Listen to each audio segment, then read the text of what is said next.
하나님은 우리에게 은혜를 베푸사 복을 주시고 그의 얼굴빛을 우리에게 비추사 주의 도를 땅 위에 주의 구원을 모든 나라에게 알리소서. 아멘.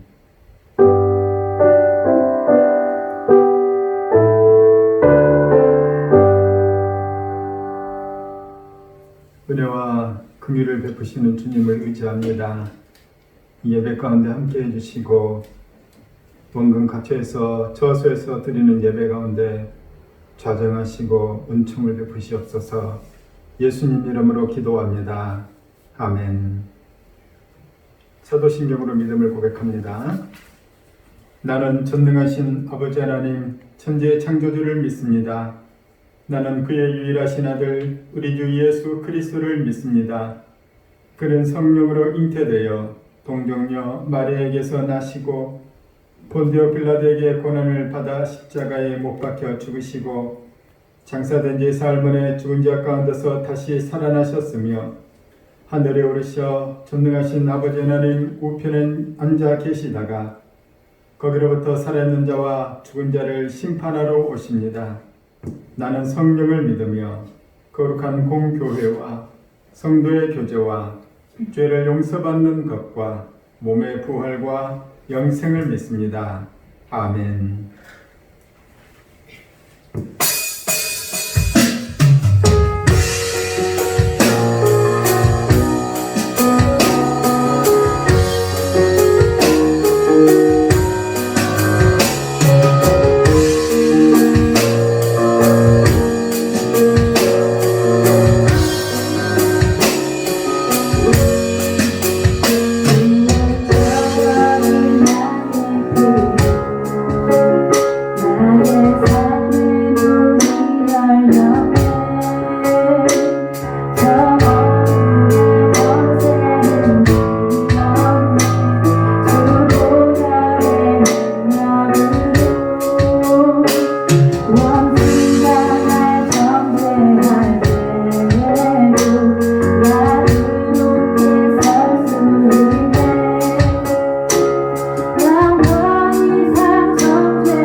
우리에게 생명의 계절 봄을 허락하신 하나님, 영롱한 햇살이 내리쬐고 개나리와 벚꽃은 이제 만개하기에 이르렀으며 집 앞 연못에 보니 개구리가 알을 가득 낳아 이제 정말 따뜻한 봄이 온 것을 실감합니다.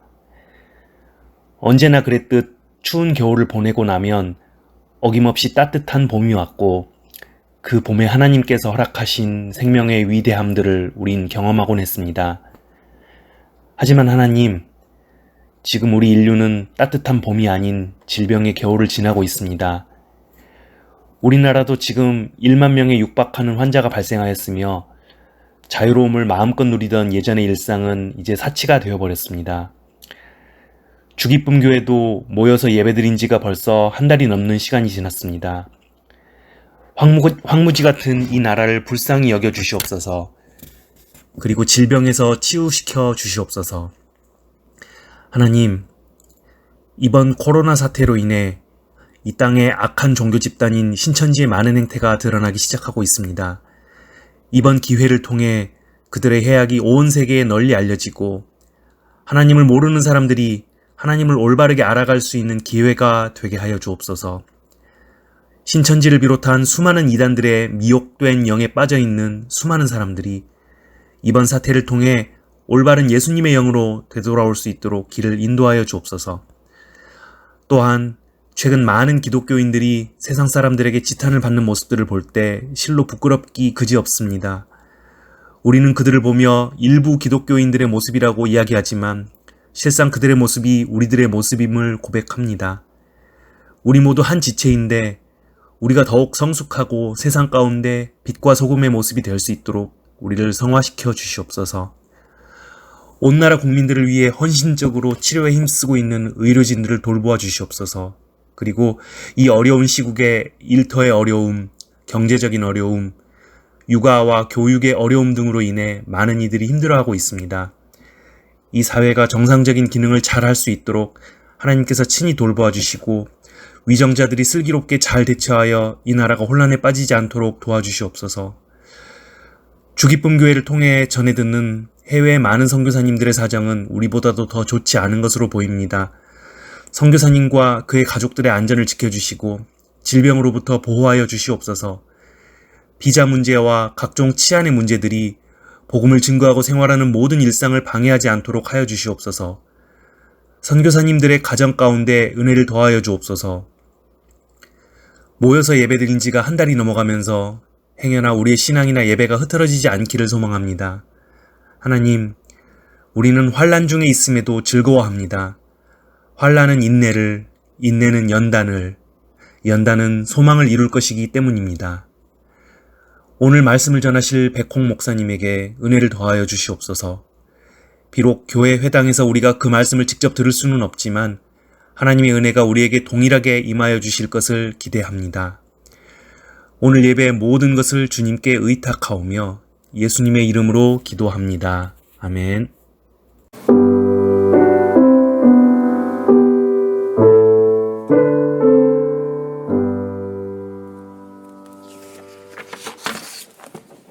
광고 드리도록 하겠습니다. 온라인 예배지만 참석하신 모든 분을 환영합니다. 우리가 주중에 말씀과 기도에 집중할 수 있기 바랍니다. 장년부들은 큐티 나눔 방을 만들어서 계속 나눔을 하고 있습니다. 청년부들도 방을 만들어서 꼭 나눔을 열심히 해 주시기 바랍니다. 그리고 이번 주와 다음 주 2주 동안 다음 주 한 주간은 고난주간입니다. 지금 기독교 신앙의 절기로는 사순절의 기간입니다. 예수님의 생애에 대해서 또한 고난과 죽음과 부활에 대해서 집중하는 기간이 사순절입니다. 다음 주는 고난주간이고 이번 주는 사순절의 마지막 그 전주이기 때문에 우리가 2주 동안은 온 교회가 함께 저녁에 골방 기도로 같이 기도 시간을 갖도록 하겠습니다. 우리 같이 하나님께 봉헌 드리겠습니다. 은혜롭고 자비로우신 주님, 주님의 은혜와 긍휼을 구합니다. 하루도 한시도 주님의 돌보심이 없으면 우리에게는 늘 불안과 두려움과 또는 어떤 일이 닥칠지 모르는 가운데 있습니다. 하나님께서 돌봐주시고 하나님께서 은총 베풀어 주셔서 우리의 육신의 삶과 우리 영혼의 삶, 우리의 모든 가정과 하는 일들 가운데 동행하시옵소서. 이 시간에 주님께 예배합니다. 우리 예배 받으시고 또한 우리 예물도 받아 주시옵소서. 우리 육신의 삶 가운데 또 일상의 삶 가운데 동행하셔서 복을 다하시옵소서. 우리가 드리는 예물을 통해서 교회가 세워지고 선교와 또한 구제와 또 장학사역과 또 온갖 나눔의 사역이 이루어질 수 있도록 역사해 주시옵소서. 주께서 우리 가운데 함께 하시고 드린 이들의 마음과 믿음을 귀히 받으시며 이들에게 하나님의 선한 것으로 충만하게 채워 주시옵소서. 예수님 이름으로 기도합니다. 아멘. 성경 말씀은 누가복음 22장 1절부터 13절 말씀입니다. 6월절이라는 무교절이 다가오매 대제사장들과 서기관들이 예수를 무슨 방도로 죽일까 궁리하니 이는 그들이 백성을 두려워함이더라. 12 중에 하나인 가룟인이라 부르는 유다에게 사탄이 들어가니 이에 유다가 대제사장들과 성전 경비 대대장들에게 가서 예수를 넘겨줄 방도를 의논하매 그들이 기뻐하여 돈을 주기로 언약하는지라. 유다가 허락하고 예수를 무리가 없을 때 넘겨줄 기회를 찾더라. 6월절 양을 잡을 무교절 날이 이른지나 예수께서 베드로와 요한을 보내시며 이르시되 가서 우리를 위하여 6월절을 준비하여 우리로 먹게 하라. 여짜오되 어디서 준비하기를 원하시나이까. 이르시되 보라 너희가 성내로 들어가면 물 한 동이를 가지고 가는 사람을 만나리니 그가 들어가는 집으로 따라 들어가서 그 집 주인에게 이르되 선생님이 내게 하는 말씀이 내가 내 제자들과 함께 6월절을 먹을 객실이 어디 있느냐 하시더라 하라. 그리하면 그가 자리를 마련한 큰 다락방을 보이리니 거기서 준비하라 하시니 그들이 나가 그 하신 말씀대로 만나 6월절을 준비하니라. 아멘. 우리가 같은 공간에 있으면서도 가고 싶은 방향이 다르면 문제가 생깁니다. 사람끼리 서로 방향이 다르면 별 문제가 없을 수도 있지만 만약에 사람과 하나님이 서로 방향이 다르다면 이건 큰 문제가 생기는 것입니다. 하나님과 사람이 서로 방향이 달라서 합칠 수 없다면 그러면 누가 맞춰야 될까요? 누가 누구에게 맞추는 것이 더 옳을까요? 우리가 열심히 하는 것보다 더 중요한 것은 방향입니다. 마라톤 선수가 42.19km라는 엄청나게 긴 거리를 그가 질주를 합니다. 그런데 마라톤 선수가 만약에 그 결승 지점을 향해서 가다가 갑자기 나는 내 여자친구가 보고 싶어 하면서 그가 방향을 돌려 여자친구의 집을 향해서 달려간다면 그는 아무리 빨리 달렸을지라도 실격입니다. 우리는 방향을 확실하게 잡고 나서 열심히 달려야 하는 것이죠. 세상 사람들의 방향은 누구와 정해진 것이 없습니다. 세상 사람들의 방향은 다 자기가 하고 싶은 것이 자기 방향이 됩니다. 그러나 그리스도인들에게는 방향이 정해졌죠. 그리스도인들에게는 하나님의 백성으로서의 또 자녀로서의 방향이 이미 정해져 있습니다. 그 방향으로 나아갈 때 그리스도인의 삶은 승리의 삶이 되고 축복과 은총의 삶으로 들어가는 것입니다. 그리스도인의 방향은 뭐냐면 너희들은 먼저 그의 나라와 그의 의를 향해서 달려가는 것입니다. 내 욕망과 야망과 꿈이 아니라 하나님의 나라와 하나님의 의를 향해서 달려가는 것이 바로 그리스도인의 방향 지점인 것이죠. 오늘 본문에 보게 되면 가룟 유다가 나옵니다. 가룟 유다는 우리가 흔히 알고 있는 배신자의 전형적인 인물입니다. 옛날 그림에 보게 되면 가룟 유다는 까만 옷을 입고 있어요. 그리고 얼굴도 좀 표정이 좋지 않죠. 그러나 학자들의 연구에 따르게 되면은 가룟 유다는 그렇게 악한 얼굴이었거나 아주 악당이 아니었을까라는 거예요. 그랬다면 예수님께서 처음부터 가룟 유다를 제자로 선택하지 않았겠죠. 가룟 유다는 우리에게 있는 나에게 있는, 우리 주변에 있는 너무나도 평범한 그 사람이었을 거라는 것이죠. 요즘에 박사방 논란이 이 대한민국을 뒤흔들고 있습니다. N번방 박사방. 이 주범이라고 할 수 있는 조주빈이라는 젊은 청년이 잡혔습니다. 그의 젊을 때 사진을 보고 그의 현재 사진을 봐도 그가 결코 악당처럼 생기지 않았습니다. 너무나도 평범한 동네 청년인 거죠. 그러나 그가 행했던 일은 끔찍한 악마와 같은 짓이었습니다. 가룟 유다를 우리는 외적으로 판단할 수 없습니다. 그의 하는 행동으로는 알 수 없는 것이죠. 자, 우리는 한번 가룟 유다를 알아볼 수 있길 바랍니다. 가룟 유다는 그의 태생, 그의 고향이 가룟이라는 것이죠. 이 가룟 유다의 고향인 가룟, 가룟 지역에서 온 유다라는 뜻이 바로 가룟 유다입니다. 가룟은 지역이 어디냐면은 이스라엘의 남쪽인 예루살렘보다 더 아래에 있는 헤브론이 있습니다. 그 헤브론의 더 남쪽에 있는 곳이 바로 가룟이죠. 그 가룟으로부터 유다가 예수님께 올라왔다는 거예요.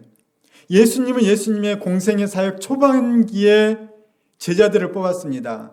예수님은 공생의 사역의 초반기에 어디서 주로 활동했냐면 이스라엘의 북쪽인 갈릴리 지역에서 예수님 주로 활동을 하셨습니다. 우리나라 한반도로 보면 이스라엘도 길쭉한 지형입니다. 한반도도 길쭉하죠.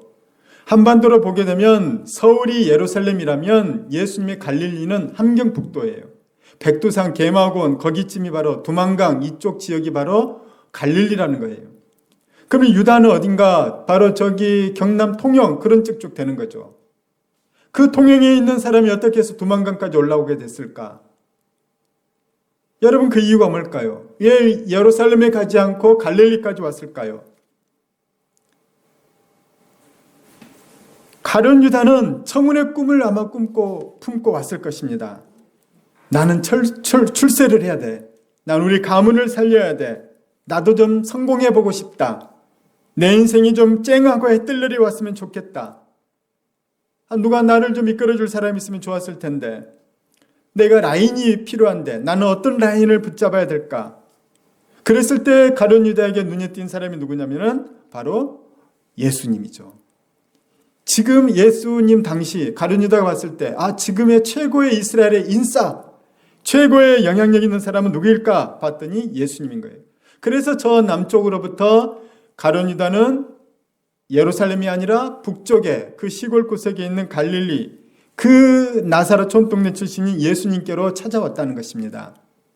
예수님을 통해서 자기의 꿈을 이루고 자기가 출세를 하고 자기가 해보고 싶은 일을 할 수 있는 그런 발판을 삼기 위해서 예수님께 왔다는 것이죠. 예수님은 그 당시에 슈퍼스타였죠. 불치병도 고치고 병든 자들도 고쳐주고 바람도 잔잔하게 하시고 예수님에게는 엄청난 기적들이 일어났습니다. 더 놀라운 것은 예수님이 설교를 하게 되면 백성들이 막 깨닫는 거예요. 하나님에 대해서, 하나님 나라에 대해서. 바로 그렇기 때문에 예수님에게는 구름대처럼 많은 사람들이 늘 몰려다녔습니다. 가룟 유다는 그것을 보며 아마 더 확신을 했을 거예요. 여기 오면 되겠구나. 저런 큰 인기와 저런 큰 세력이 있는 제 예수님께 내 인생을 한번 걸어보자. 저분한테 걸만하다. 저분에게 붙어있다면 언젠가 저분이 큰 일을 이룰 때, 과업을 행할 때 나도 한 자리 얻을 수 있겠지. 그것이 바로 가룟 유다의 계산이었을 것이란 겁니다. 이 계산은 가룟 유다만의 생각이 아니었습니다. 사실은 엄격하게 얘기하면 12제자 대부분이 바로 그런 생각으로 예수님을 따랐습니다. 그들이 배도 버리고 가족도 버렸어요. 부모님도 버렸어요. 그리고 예수님이 오라고 하니까 어부들은 배 버리고 부모 버리고 그 다음에 세관에 앉아있던 세리 마태는 자기 공무원직이 그 세리라는 직책을 버리고 예수님을 따른 거예요. 그들이 왜 따를 수 있었을까요? 고기 잡는 것보다 더 나은 것을 얻을 수 있기 때문인 거예요. 세리보다도 더 큰 것을 얻을 수 있기 때문인 거죠. 그렇게 해서 교회에 나온 것은 나쁜 것이 아니라는 겁니다. 나도 좀 잘 살았으면 좋겠다. 나도 아픈 것이 나았으면 좋겠다. 나도 좀 대인관계가 좋았으면 좋겠다. 나도 인생이 얼마나 좀 화창하게 피었으면 좋겠다. 그런 욕망으로 나온 것은 나쁘지 않아요. 다 그렇게 나오는 거예요. 그런데 문제는 끝까지 그것만 붙잡고 있을 때가 문제라는 겁니다. 끝까지 내 문제만 관심이 있고 예수님께 관심이 없을 때가 문제라는 거예요. 끝까지 예수님을 알지 못하고 끝까지 예수님을 믿지 못할 때 이제 가룟 유다가 되는 것입니다. 가룟 유다가 왜 예수님을 배반했을까? 이거는 매우 심각한 질문입니다. 이해가 갑니까? 예수님을 3년 동안이나 쫓아다녔습니다. 예수님이 병든 자를 그렇게 많이 고쳐주셨어요. 내 눈앞에서 안진뱅이가 일어났습니다. 나병 환자들이 깨끗하게 됐어요. 중풍병자들이 나았습니다. 그 사납고 무서웠던 귀신 들린 자들에게서 귀신이 떠나갔습니다. 바람과 바다가 잔잔했죠. 오병이의 기적이 일어났습니다. 그런데도 불구하고 가룟 유다는 예수님을 인정하지 않습니다. 그리고 예수님 배반하는 거예요. 예수님으로부터 3년 동안 설교를 듣고 가르침을 받았는데 가룟 유다는 왜 예수님을 배반했을까요? 예수님을 하나님의 아들이라고 인정했으면 배반을 했을까요? 가룟 유다는 그가 예수님을 배반한 이유는 하루아침에 뭔가 어떤 일이 생겨서가 아닌 거예요. 분명히 어떤 과정이 있었을 것이라는 겁니다. 가룟 유다가 왜 예수님을 배반했는지에 대해서 우리는 성경 기록을 보면서 그 실마리를 찾아볼 수 있습니다. 가룟 유다 예수님 명단 나올 때 제외하고는 가룟 유다가 처음으로 가룟 유다에서 나오는 가룟 유다에 대해서 나오는 내용이 있는데 그곳은 어디냐면 요한복음 6장입니다.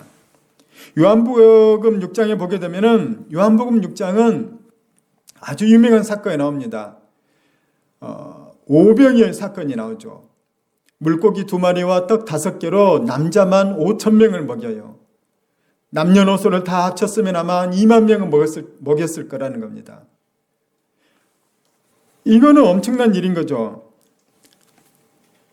이거는 사람에게 먹고 사는 문제를 해결해 주는 것입니다. 요즘에도 먹고 사는 문제를 다른 말로 좀 좋게 표현하면 뭐냐면 경제 문제인 것이죠. 우리 옛날에 빌 클린턴이 했던 아주 유명한 말이 있죠. 클린턴이 부시에게 했던 말이 있어요. 바보야, 문제는 경제야. 네가 아무리 걸프전에서 승리하고 네가 아무리 외교를 잘해도 미국 사람들이 내가 풍성하게 잘 먹고 잘 산다고 생각하지 못하면 너 재선에서 떨어진다는 거예요. 그래서 경제를 잡아야 대통령이 될 수 있다는 것입니다. 사람들은 예수님께서 지금 요한복음 6장에 보게 되면 그들의 아픈 사람의 문제뿐만 아니라 경제 문제를 해결해 준 거예요. 먹고 사는 문제를 해결해 주는 거예요. 저분이라면 우리의 왕이 돼도 되겠다는 자격이 이제 생긴 거죠. 그래서 사람들은 예수님에 대해서 이제 더 적극적입니다. 그리고 예수님 초대해서 이스라엘의 왕으로 삼고 싶어 합니다. 우리 요한복음 6장 16절에 보게 되면 15절 보면 그러므로 예수께서 그들이 와서 자기를 억지로 붙들어 임금으로 삼으려는 줄 아시고 다시 혼자 산으로 떠나가시니 사람들이 예수님을 붙잡아서 이제 왕이 되어 주십시오. 임금이 되어 주십시오 하면서 예수님에게 요청을 했다는 것입니다. 왜? 먹고 사는 문제를 해결해 줬기 때문이죠. 줄 수 있기 때문인 거죠. 그런데 예수님은 그들의 요청에 응하지 않습니다. 오히려 그들을 피하십니다. 너희들 내게서 경제 문제 해결해 달라고 쫓아다니지 말아라. 너희의 육신의 문제를 나한테 해결해 달라고 쫓아다니지 말아라. 너희들이 나로부터 병고침을 그 다음에 귀신 쫓아냄을 또한 오병이의 기적들을 보면서 너희들이 깨달아야 될 것은 내가 너희들의 현실의 문제를 해결해주는 이 땅의 왕이 아니라 너희들의 가운데서 초월적인 존재, 살아계신 하나님의 그 신비를 경험하고 나를 인해서 하나님을 다시 바라보게 되고 너희들이 내세 장차 가게 될 영원한 하나님 나라를 소망하라는 거예요. 그래서 너희들이 영적인 일을 대비하라는 것입니다. 그리고 영적인 일을 사모하라는 거예요. 자, 요한복음 6장 26절입니다. 예수께서 대답하여 이르시되 내가 진실로 진실로 너희에게 이르노니 너희가 나를 찾는 것은 표적을 본 까닭이 아니요 떡을 먹고 배부른 까닭이로다. 여기서 예수님이 말씀하는 표적은 그 신비를 보고 나서 하나님께 돌아오라는 얘기입니다. 그런데 이들은 하나님의 신비를 보고 돌아오는 것이 아니라 내 몸의 문제를 해결해 주시는 예수님 나의 왕으로 삼자 이렇게 얘기를 하죠. 지금부터 이제 방향이 달라지는 거예요. 포인트가 달라지는 거죠. 이스라엘 백성들은 지금 내 현실의 문제, 먹고 사는 문제, 인생의 문제, 이생의 문제를 얘기하는데 예수님은 자꾸 하늘나라를 얘기하고 영혼의 문제를 얘기하는 거예요. 관심이 너무 다르죠. 방향이 너무 다르다는 거예요. 예수님은 자꾸 이상한 말씀만 하시는 거예요. 내가 바로 메시아라는 거예요. 내가 바로 하나님의 보내신 구원자라는 것이죠. 그리고 너희들이 나를 믿어야 영생을 얻는다, 그 얘기를 합니다. 이스라엘 백성은 영생은 됐고, 우리 이미 하나님 자녀니까 영생은 됐고, 영생은 진짜 됐는데 지금 먹고 사는 게 뭡니까? 지금 먹고 사는 문제 해결해 주세요. 그걸 얘기한다는 거예요. 그런데 예수님은 아니라는 거예요. 너희들 구원받지 못했다는 거죠. 육의 양식을 구하지 말고 영혼의 떡을 먹어라. 영혼의 양식을 구해라. 내가 너희 영혼을 살릴 영혼의 양식이다. 내가 영혼의 양식이다. 나를 먹어라. 나의 말씀을 먹어라. 내가 바로 하나님의 말씀이다. 너희를 살릴 떡이다는 거예요. 예수님께서는 자꾸 백성들이 원하는 관심 있는 걸 얘기하지 않습니다. 하나님의 관심, 하나님의 방향, 하나님의 의도와 계획은 다른 것이죠. 우리 요한복음 6장 40, 41절 보게 되면 내 아버지의 뜻은 아들을 보고 믿는 자마다 영생을 얻는 이것이니 마지막 날에 내가 이를 다시 살리리라 하시니라. 자기가 하늘에서 내려온 떡이라 하심으로 유대인들이 예수에 대하여 수군거려. 유대인들이 이제 아닌데 한다는 거예요. 예수님 저분 아니네. 저분 떡을 만드실 수 있는 분인데, 음식을 만드실 수 있는 분인데 왜 우리에게 경제 문제를 해결해 주지 않으려고 하지? 왜 자꾸 영적인 얘기, 우리 다 이스라엘 백성이기 때문에 구원받았는데 왜 자꾸 구원받으라고 하는 것이지? 좀 다르구나. 유대인들은 예수님께 대해서 수군대면서 실망하기 시작합니다. 예수님은 그 군중을 떠나십니다. 그리고 제자들과 함께 하시면서 다시 한번 제자들에게 설명을 해줍니다. 너희들은 육의 양식을 구하지 말아라. 나로부터 육의 양식을 구하지 말아라. 경제 문제 해결해 달라고 하지 말아라. 로마로부터 독립시켜 달라고 나한테 강구하지 말아라. 내가 너희들 이 땅 가운데, 너희들 가운데 온 이유는 너희들의 영혼을 구원하기 위해서라는 거예요. 메시아로서 내가 죽기 위해서라는 거예요. 내가 죽고 내가 살아나서 나를 말미암아서 너희들이 하나님의 나라로 들어가게 하기 위해서라는 것이죠. 나는 너희들의 영적인 문제를 해결하기 위해서 온 하나님의 아들 메시아인 것이죠. 요한복음 6장 63절에 예수님 또 말씀하십니다. 살리는 것은 영이니 육은 무익하니라. 내가 너에게 이런 말은 영이요 생명이라.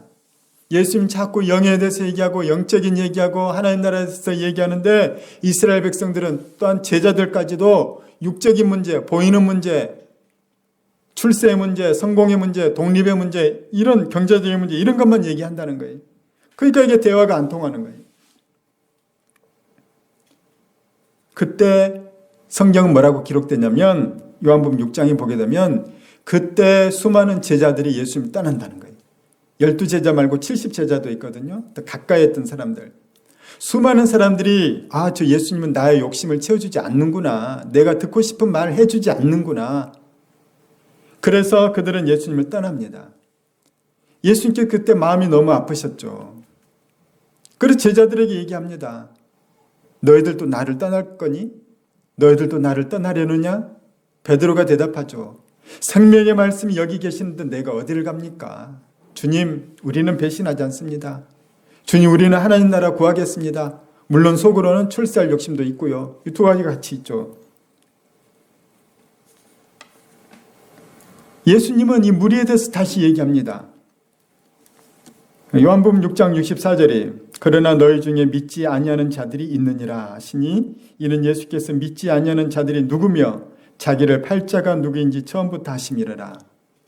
여기에 처음으로 가룟 유다가 언급이 되는 것이죠. 요한복음 6장에 예수님께서 가룟 유다 이름은 얘기하지 않지만 가룟 유다 특징 두 가지를 얘기합니다. 첫 번째는 뭐냐? 예수님을 믿지 않는다는 거예요. 예수님 믿지 않고도 예수님 따랐던 사람이 가룟 유다죠. 물론 나머지 제자들도 믿음이 그렇게 대단한 건 아닌 거예요. 그러나 가룟 유다는 진짜로 안 믿은 거죠. 두 번째, 가룟 유다는 앞으로 팔 사람이라는 것이죠. 이제 왜 파는지에 대해서는 이유들이 이제 그 뒤에도 계속 이어지고 있습니다.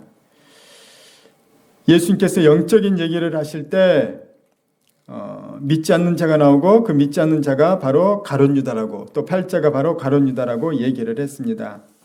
예수님은 가룟 유다가 누구인지 어떤 사람인지 알았어요. 유다는 인간적으로 예수님을 따랐을 뿐 예수님 믿지 않았던 것이에요. 우리도 마찬가지입니다. 인간적으로 교회를 나오지만 예수님 믿지 않을 수 있는 것이에요. 그 사람이 교회 나온 이유가 내 야망, 내 꿈을 위해서, 내 출세를 위해서 예수님을 따른다고 하지만, 교회 나온다고 하지만 예수님을 실제로는 믿지 않을 수도 있다는 것입니다.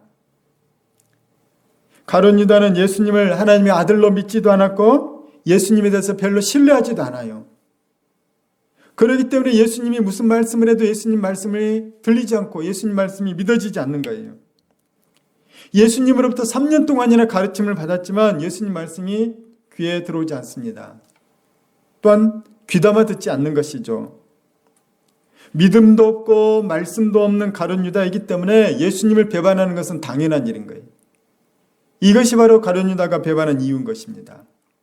어느 날 갑자기 변심한 것이 아니라 가룟 유다는 처음부터 끝까지 진짜 믿음이 생기지 않은 거예요. 제자들은 반반이었다고 할 수 있거든요. 그러나 가룟 유다는 없는 거예요. 철저하게 내 욕망인 거예요. 내 출세인 것이죠. 저 예수가 나의 욕망과 나의 출세에 도움이 되나 안 되나. 자, 가룟 유다가 또 어떤 사람인지에 대해서는 성경 여러 곳에 나오는데 요한복음 12장에 나옵니다. 가룟 유다는 예수님을 은 30냥에 팔아 넘겼습니다. 은 30냥이면 소 한 마리 값이니까 요즘 많아야 한 300만 원, 500만 원? 이 정도의 자기 스승을 팔아 넘겼습니다.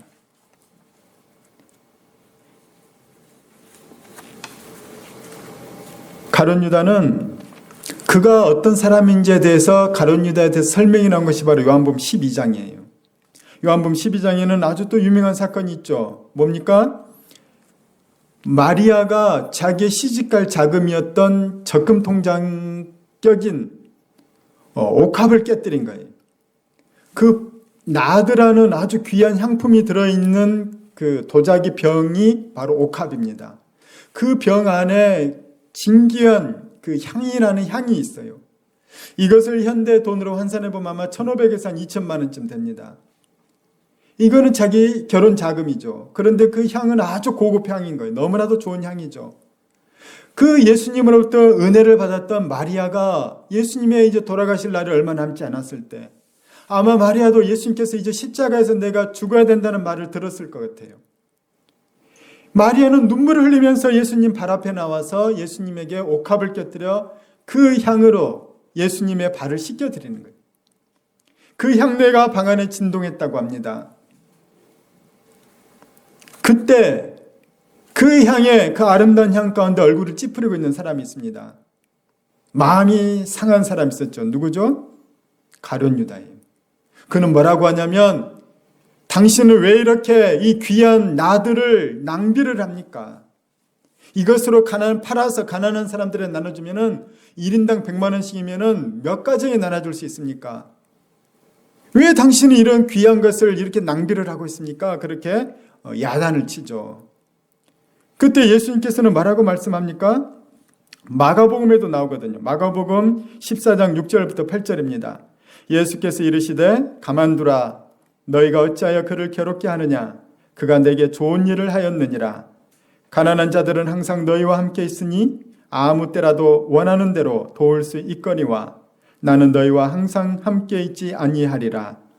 그는 힘을 다하여 내 몸에 향유를 부어 내 장례를 미리 준비하였느니라. 예수님의 그 끔찍한 죽음, 십자가 죽음을 마리아가 슬퍼하며 미리 준비했다는 거예요. 그 아름다운 헌신에 대해서 너희들은 낭비라고 얘기하지 말라는 거예요. 아마 가룟 유다가 이때 생각했을 거예요. 예수님은 나랑 생각이 다르구나. 아니 돈이 있으면 그 돈을 낭비할 게 아니라 가난한 사람 나눠주는 게 훨씬 합리적이고 그것이 훨씬 많은 사람에게 유익한 건데 이건 공리주의잖아요. 많은 사람에게 도움을 주는 것인데 예수님이 그 나드향을 기껏 자기 발에 바르는 그 일에 하시다니. 저분 좀 나랑 뜻이 맞지 않네. 내가 저분을 섬겨야 되나? 그 기분 나쁘네. 왜 나한테 저런 말을 해? 사람들 앞에서 자존심 상해. 가룟 유다는 아마 기분이 나빴을 거예요. 그래, 뜻이 다르구나.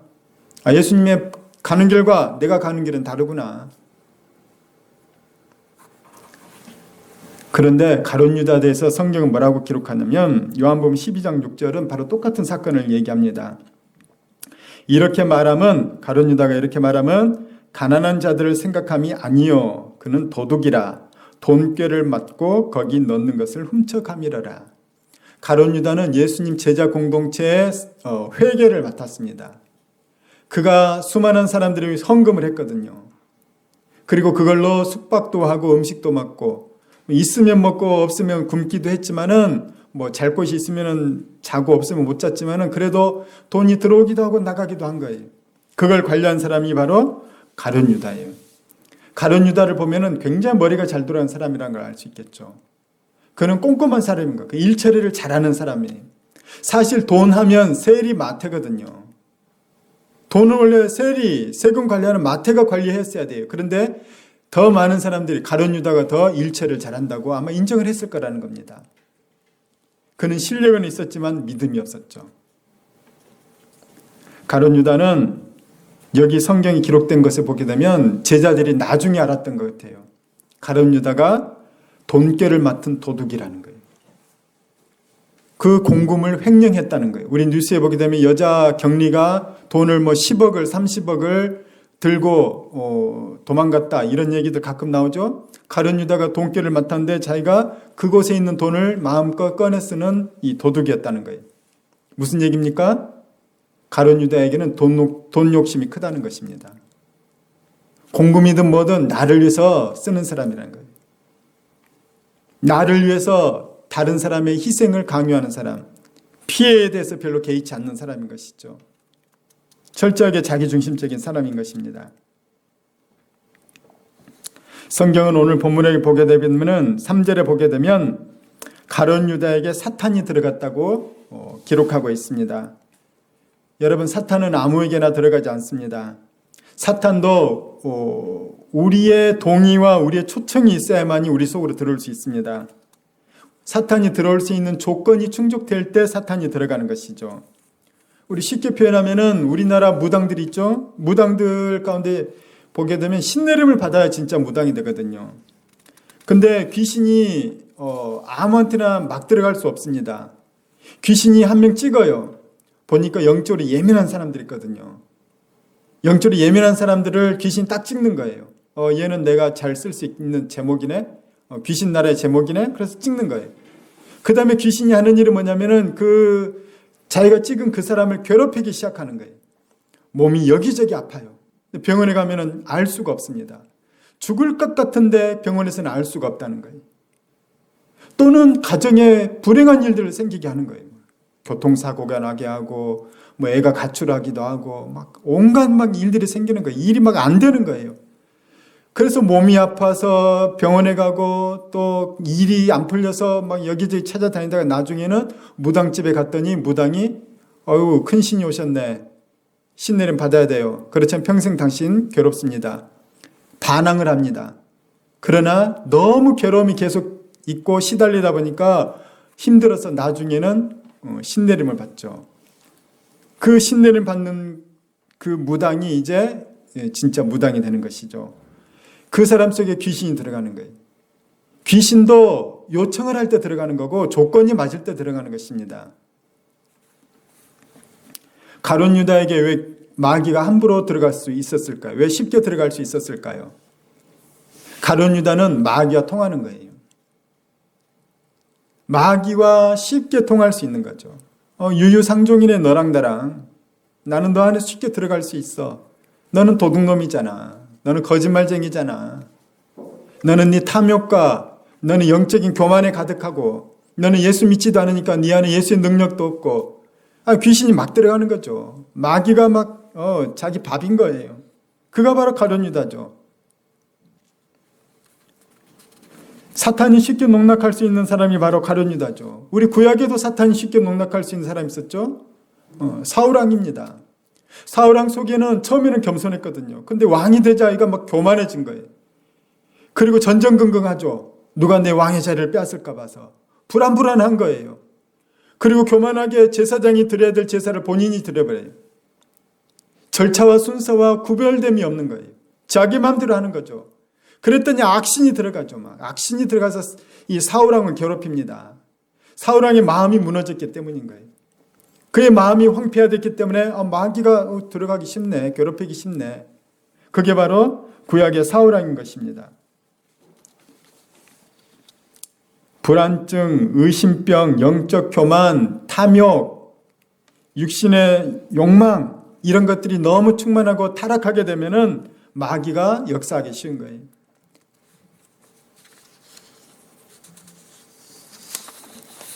우리 이번에 N번방 사건, 그 박사방 사건의 조재현 그 청년의 얘기가 어떤 본인의 허세도 있지만 영적 진실도 그 사람의 이 발언 가운데 있습니다. 이제 제가 악마 짓을 멈추게 해줘서 고맙다고 본인 표현했죠. 자기 속에 이 돈 욕심, 그 이수정이라는 이 경찰대 교수님이 뭐라고 얘기냐면은 그 사람은 그냥 돈 욕심에 사로잡힌 인간 쓰레기일 뿐이라는 거예요. 돈 욕심 때문에 그 어린애들한테 성착취를 하는 그런 모습 보게 되면 마귀가 아주 쉽게 농락할 수 있는 인물이 되어버렸다는 거예요. 가룟 유다가 그렇다는 거예요. 돈 욕심이 충만한 거예요. 저분이 하나님의 아들이든 뭐든 하나님 나라를 선포하든 뭐든 우리 회계를 맡아서 돈이 있네? 내가 좀 꺼냈어도 아무도 모르겠지? 자기 돈을 막 자기 돈인 것처럼 쓰는 거예요. 그리고 정 안 되니까 나중에는 예수님까지 팔아넘기는 거죠. 예수님과 나는 뜻이 안 맞구나. 이 땅에서 좀 왕이 되어주면 내가 옆에서 충성스러운 신하가 될 텐데 이 땅에 왕이 된다는 얘기지는 않고 자꾸 하나님 나라 얘기하고 영적인 얘기하고 이스라엘 회복에 대해서 얘기하지 않고 자꾸 저런 얘기만 하는 거 보니까 차라리 돈이나 벌자. 그래서 예수님 팔아넘긴 것이었습니다. 마음 관리를 잘 하시기 바랍니다. 가룟 유다의 마음이 되지 않으시길 바랍니다. 사울왕의 마음이 되지 않길 바랍니다. 나머지 11제자와 가룟 유다의 비슷한 점과 차이점이 있습니다. 나머지 11제자는 그들의 마음에 자기 욕망, 자기 꿈, 자기 계획, 자기 생각이 있어서 예수님을 따랐어요. 그러나 그들은 하나님 나라를 사모하는 마음도 있었고 예수님께 대한 믿음도 같이 있었습니다. 가룟 유다에게도 그런 것이 있었는데 이들의 차이점은 뭐냐면 가룟 유다에게는 예수님에 대한 믿음이 없었던 거예요. 그리고 이제 끝으로 갈수록 달라집니다. 제자들은 점차 자기 욕망, 자기 세계, 자기 나라, 자기 꿈, 자기 감정 이런 것이 점차 사라지고 나라는 자아가 점점 사라지고 나중에는 그의 나라와 그의 의만 남습니다. 그런데 가룟 유다는 끝까지 내가 살아있는 거예요. 내 생각, 내 이익, 내가 세우고 싶은 나라, 내 원하는 것 이것이 바로 가룟 유다를 지배했다는 것이죠. 가룟 유다는 결국 예수님을 팔아넘겼습니다. 그러나 11제자는 자기를 부인하고 복음을 땅끝까지 들고 전하면서 하나님 나라를 전하는 일꾼들이 되었던 것이죠. 그 12제자는 11제자는 하나님 나라에서 가장 아름다운 이 하나님 나라의 보좌를 차지하는 그런 존귀한 자들이 되었고 가룟 유다는 단테 신곡에 보게 되면 지옥의 가장 험한 형벌을 받는 곳에 떨어졌게 되었다는 것입니다. 가룟 유다는 예수님을 따랐지만 마지막에는 예수님 배반하게 되었습니다. 예수님 배반하는 그 안타까운 일이 벌어지는 한편 예수님은 차근차근 본인이 하실 일을 행하고 계시는 거죠. 그게 무엇입니까? 유월절을 준비하는 것입니다. 유월절에 어린 양이 되어서 인류의 죄를 대신 지고 가실 그 어린 양의 상징으로서 예수님이 이제 죽으시는 것이죠. 그리고 제자들과 함께 최후의 만찬을 이제 드실 것입니다. 그 자리를 마련하기 위해서 예수님께서는 미리 그 자리에 대해서 알아보라고 제자들을 보내고 있습니다. 여러분, 여러분의 마음속에는 무엇이 있습니까? 여러분의 꿈은 무엇입니까?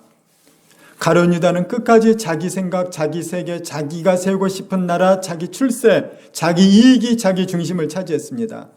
그는 결국 예수님을 떠나고 배반했고, 그리고 그것마저도 본인이 해결할 수 없어서 자기 양심의 가책은 받았지만 본인이 그것에 대해서 잘못 선택함으로 자살하고 말았습니다. 가룟 유다는 자존심이 셌던 것 같아요. 그러나 자존심이 센 거와 자존감이 높은 것은 다릅니다. 자존심이 센 사람은 자기가 해결하려고 해요. 그리고 자기 것만 옳다고 얘기합니다. 그러나 자존감이 높은 사람은 포용력이 있어요. 다른 사람 말도 잘 받아들이는 것이. 그리고 융통성도 있죠. 그리고 나를 얼마든지 변화시킬 용의가 있는 거예요. 그래 나도 틀릴 수 있어. 자존심 센 사람은 그런 말 절대 하지 않습니다. 그러나 자존감이 높은 사람은 늘 언제나 그렇게 겸손하고 받아들일 수 있는 융통성이 있다는 것이죠. 예수님께서는 12제자를 통해서 하나님 나라의 사역이 이어지도록 하셨습니다. 비록 가룟 유다는 그 12제자 가운데 한 명이 되지 못하고 탈락했지만 나머지 11제자가 바로 그 일을 이어나갔던 것이죠. 우리는 가룟 유다의 길이 아닌 나머지 11제자의 길을 믿음으로 걸어갈 수 있길 주의 이름으로 축원합니다. 아멘. 같이 기도하겠습니다. 주님, 우리에게 우리 자신을 바라볼 수 있는 눈이 열리게 해 주시옵소서. 내가 예수님을 따르지만 진심으로 믿고 있는지, 신뢰하고 있는지, 인정하고 있는지, 내 자신을 내어놓을 용의가 분명히 있는지를 다시 보게 해 주시옵소서.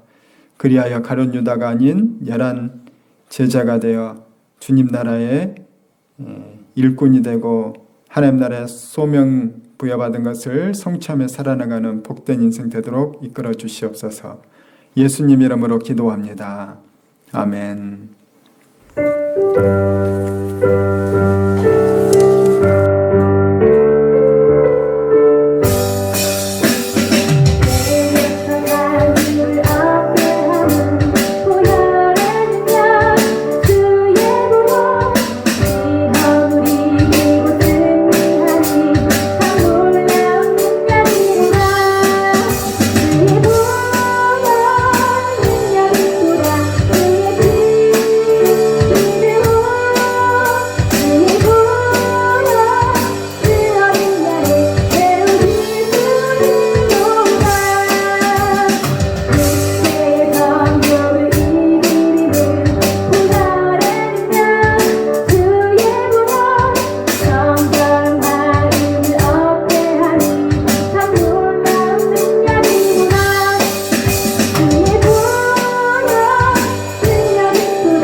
이제는 우리의 구원자 되시는 예수 그리스도의 그 크신 은혜와 하나님 아버지의 무한하신 사랑과 성령님의 감동 감화 역사하심이 신실한 믿음으로 어린 양의 보혈을 힘입어 이 땅과 영혼을 살기를 소원하는 주의 사랑하는 자녀들의 머리 위에와 이들의 가정과 이 교회 위에 우리 선교사들과 사역과 가정 위에 한국교회 위에 온 세상 위에 이제부터 영원히 함께 하셨기를 간절히 축원하옵나이다. 아멘.